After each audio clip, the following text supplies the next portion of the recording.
ഹരിദ്വാറിലുള്ള Rajaji national പാർക്കിനുള്ളിലൂടെയുള്ള കാഴ്ചകൾ കണ്ട് സഞ്ചരിക്കുകയാണ്.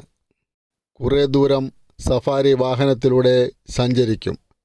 പിന്നീട് എവിടെയെങ്കിലും നിർത്തി കുറച്ച് നടന്ന് കാഴ്ചകൾ കാണും. ഇതാണ് പതിവ്.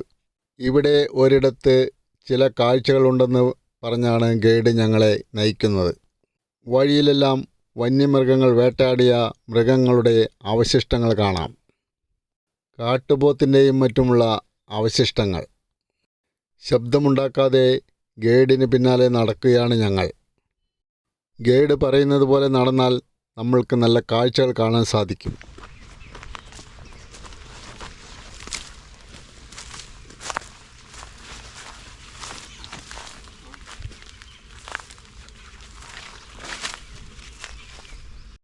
ടിക്കറ്റ് ചാർജിന് പുറമെ ഗൈഡിന് അനാമത്ത് എന്തെങ്കിലും കൊടുത്താൽ അദ്ദേഹം പല കാഴ്ചകളും നമ്മൾക്ക് കാണിച്ചു തരും. വളരെയധികം സൗഹാർദ്ദ മനോഭാവമുള്ള ഗൈഡാണ് ഇദ്ദേഹം. ഞങ്ങൾക്ക് കാണിച്ചു തന്നത് ഒരു മലമ്പാമ്പിനെയാണ്. ഓരോ ഇനം വന്യമൃഗങ്ങളെയും കാണാനുള്ള സ്ഥലങ്ങൾ ഗൈഡിന് മാത്രം നിശ്ചയമാണ്. പൊതുവെ മലമ്പാമ്പിനെയൊന്നും ഇവർ അധികം ആർക്കും കാണിച്ചു കൊടുക്കാറില്ലത്രേ. അതെല്ലാം വലിയ അപകടമുള്ള പരിപാടിയാണെന്നാണ് മൂപ്പർ പറയുന്നത്. കുട്ടികളുമായി വന്നാലാണ് കൂടുതൽ അപകടം. ശബ്ദമുണ്ടാക്കാതെ വളരെ ശ്രദ്ധയോടെ വീക്ഷിച്ചാൽ മാത്രമേ മലമ്പാമ്പിനെ നമ്മൾക്ക് അടുത്തു നിന്ന് കാണാൻ സാധിക്കുകയുള്ളൂ. ഏകദേശം മണ്ണിൻ്റെ നിറമായി അങ്ങനെ കിടക്കുകയായിരിക്കും അവ. വെള്ളിപ്പടർപ്പുകളുടെയും ഇലകളുടെ ഇടയിലൂടെയും വളരെ സൂക്ഷ്മമായി നോക്കി വേണം മലമ്പാമ്പിനെ ദർശിക്കാൻ. ഒഴിഞ്ഞ സ്ഥലങ്ങളിലൊന്നും ഇവകൾ സഞ്ചരിക്കാറില്ലത്രേ. ബർമീസ് പെരുമ്പാമ്പാണ് ഇത്. വളരെ വലിയ പെരുമ്പാമ്പാണ്. മാൻ പോലെയുള്ള ജീവികളെയെല്ലാം നിഷ്പ്രയാസം അകത്താക്കാൻ ഇവകൾക്ക് കഴിയും. നിശബ്ദമായി വളരെയധികം ശ്രദ്ധയോടുകൂടിയാണ് മലമ്പാമ്പിനെ കാണുന്നത്.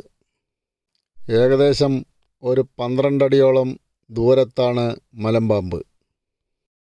ഇനിയും അടുത്തു പോയാൽ അപകടമാണെന്ന് ഗൈഡ് പറഞ്ഞു. ശരിക്കും ഒരു മലമ്പാമ്പ് മാത്രമല്ല അവിടെയുള്ളത്. 2-3 മലമ്പാമ്പുകൾ കൂട്ടം കൂടി കിടക്കുകയാണ്. വളരെ ശ്രദ്ധയോടുകൂടി നോക്കിയാൽ മാത്രമേ അത് മനസ്സിലാവുകയുള്ളൂ. ഞങ്ങളുടെ സാമീപ്യം മനസ്സിലാക്കിയിട്ടാകണം അവകൾ ഓരോന്നും പതുക്കെ ഇഴയാൻ തുടങ്ങി. ഏതായാലും നല്ലൊരു കാഴ്ച തന്നെയാണ് രാജാജി നാഷണൽ പാർക്കിൽ നിന്ന് ഞങ്ങൾക്ക് ലഭിച്ചത്. ഏതായാലും കുറച്ച് സമയം ഞങ്ങൾ അവകളെ നോക്കി നിന്നു. തികച്ചും കൗതുകമുണർത്തുന്ന കാഴ്ച.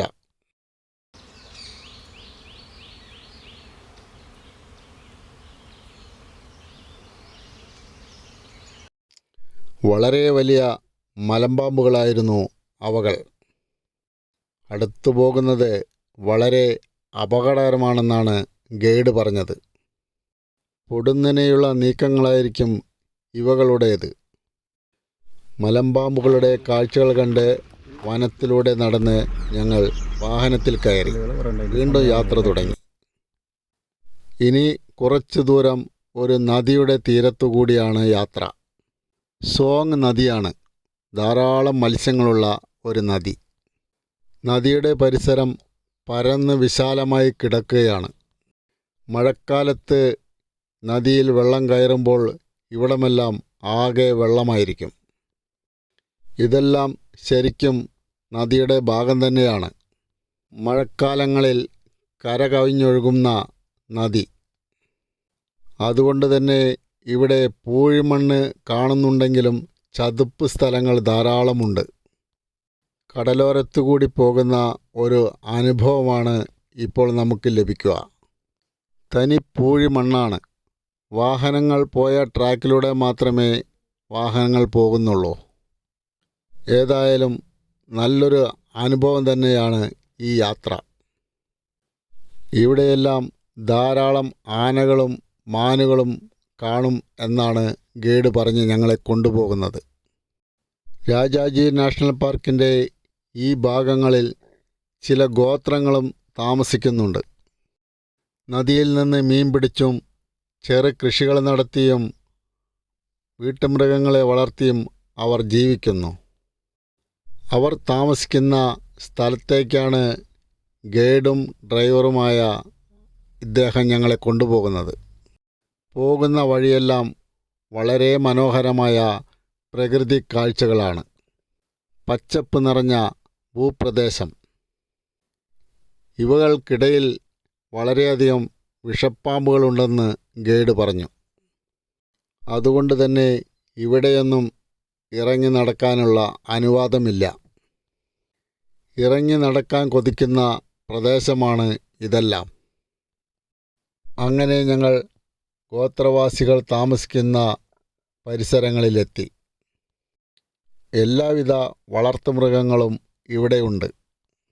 അധികവും എരുമകളാണ്.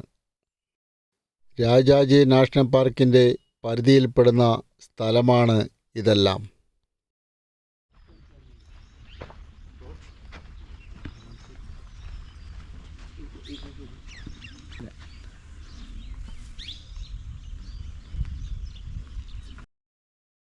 ഒരുപാടിനം പക്ഷികൾ ഇവിടെയെല്ലാം ഉണ്ട്. ഇവരുടെ താമസ സ്ഥലത്തിന് അരികിലൂടെ ചെറിയൊരു പുഴ ഒഴുകുന്നുണ്ട്. ഇപ്പോൾ പുഴയിൽ വലിയ ഒഴുക്കൊന്നുമില്ല, പായൽ നിറഞ്ഞു കിടക്കുകയാണ്. ഈ പുഴയിൽ കുറച്ച് മുതലകളുണ്ടെന്ന് പറഞ്ഞ് ഞങ്ങളെ അങ്ങോട്ട് നയിക്കുകയാണ് ഗൈഡ്. ഗൈഡിന് പിന്നാലെ മുതലകളെ കാണാൻ നടക്കുകയാണ് ഞങ്ങൾ. ഏതായാലും ഇവിടെ താമസിക്കുന്നവരുടെ കാര്യം ആലോചിക്കുമ്പോൾ വളരെ വിഷമം തോന്നുന്നു. മഴക്കാലമാകുമ്പോൾ പുഴ നിറഞ്ഞ് വെള്ളം പുറത്തേക്ക് വരാൻ സാധ്യതയുണ്ട്. അന്നേരം മുതലകളും പുറത്തേക്ക് വരും. പശുക്കിടാങ്ങളെ മുതല പിടിക്കുന്ന ഏർപ്പാട് ഇവിടെ സർവ്വസാധാരണമാണെന്ന് ഇവർ പറഞ്ഞ് അറിയാൻ കഴിഞ്ഞു. അങ്ങനെ പുഴയിലെ ഓരത്ത് 1-2 മുതലകളെ ഞങ്ങൾക്ക് കാണിച്ചു തന്നു ഗൈഡ്.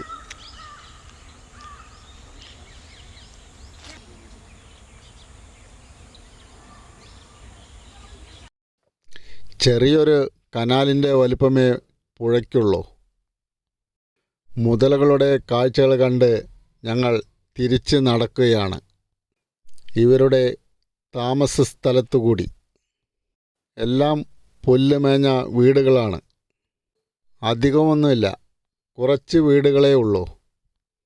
ചുമരുകളെല്ലാം മണ്ണുകൊണ്ട് നിർമ്മിച്ചതാണ്. വീടുകളെക്കാളും കൂടുതൽ കന്നുകാലിത്തൊഴുത്തുകളാണ്. രണ്ടും വേർതിരിച്ച് കാണുവാൻ പ്രയാസമാണ്. ചില മോട്ടോർ സൈക്കിളുകളും ഇവിടെ കാണുവാൻ കഴിഞ്ഞു. ഏതായാലും ഇവരെല്ലാം സന്തുഷ്ടമായി തന്നെയാണ് ഇവിടെ കഴിഞ്ഞുകൂടുന്നത്. വീടും പരിസരവുമൊന്നും കാര്യമാക്കേണ്ടതില്ല. കൃഷിയിലൂടെയും മറ്റും വളരെയധികം വരുമാനം ഇവർക്കുണ്ട്. ഏതായാലും വളരെയധികം മനോഹരമായ കാഴ്ചകളാണ് രാജാജി നാഷണൽ പാർക്കിൽ നിന്ന് ഞങ്ങൾക്ക് കാണാൻ സാധിച്ചത്. രാജാജി നാഷണൽ പാർക്കിലെ കാഴ്ചകൾ ഇനിയും അവസാനിക്കുന്നില്ല.